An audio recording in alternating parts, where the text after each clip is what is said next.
always frightened of classical music, and I never wanted to listen to it because it was Beethoven and Tchaikovsky and sort of big words like that, and Schoenberg. No, I always thought... Paul McCartney. I mean, something like a taxi driver the other day had some sheet music of a Mozart thing. And I said, what's that, And he said, oh, that's the high-class stuff. You won't like that. He said, no, you won't like that. And I said, well, what is it, He said, oh, no, you won't like it. It's high-class, that. It's very high-class, highbrow. And that kind of way, I always used to think of it. I used to think, well, that's very clever, all that stuff. And it isn't, it's just exactly what's going on in pop at the moment. Pop music is the classical music of now.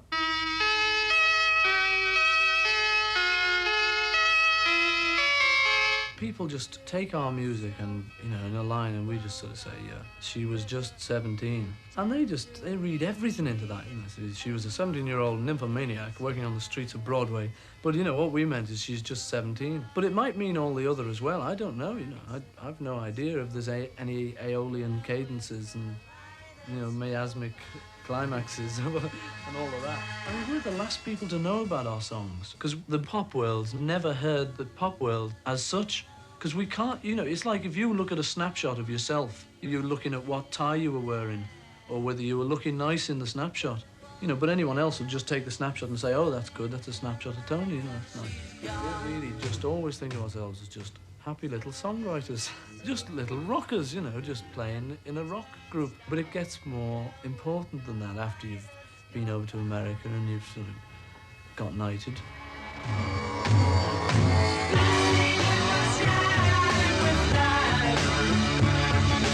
We just don't see as much of George as we used to do. He's away so much. George Harrison's mother. Of course, as soon as he comes back, he always visits us, or we go down and visit him, And we're still very close to him. I get letters now from most parts of the world, quite a lot from Japan and, of course, America.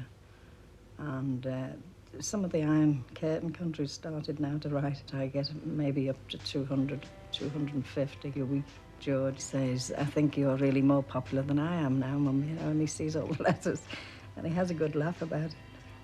And especially when he reads some of them, they say, dear Mum, he says, who's this then,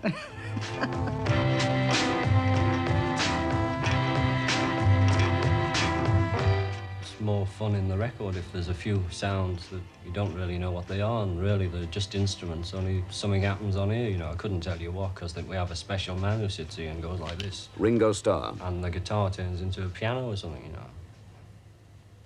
And then you may say, why don't you use a piano? Because the piano sounds like a guitar. In charge of the Beatles recordings, George Martin. You can cut, you can edit, obviously, you can slow down or speed up your tape, you can put in backward stuff, you can put in electronic sounds which you couldn't possibly reproduce live.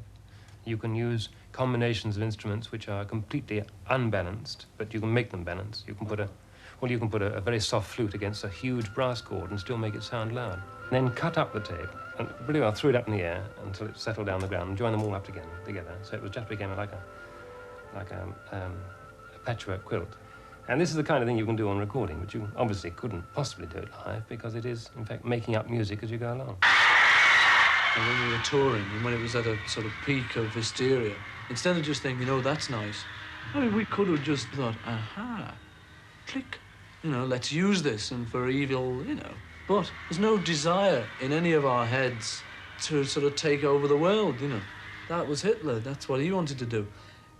There is, however, a desire to get power in order to use it for good. And the manager came to me and said, the cripples are ready. Derek Taylor, Beatles publicist. I said, what are they ready for? The Beatles? He said, oh, yes. I said, what do they want? He said, well, they can't move that much, so maybe if the Beatles patted them, that would be enough. I said, I mean, lay their hands on them. He said, yeah, put it like that. So I went in and I said, there's a dozen paraplegics waiting for you in wheelchairs.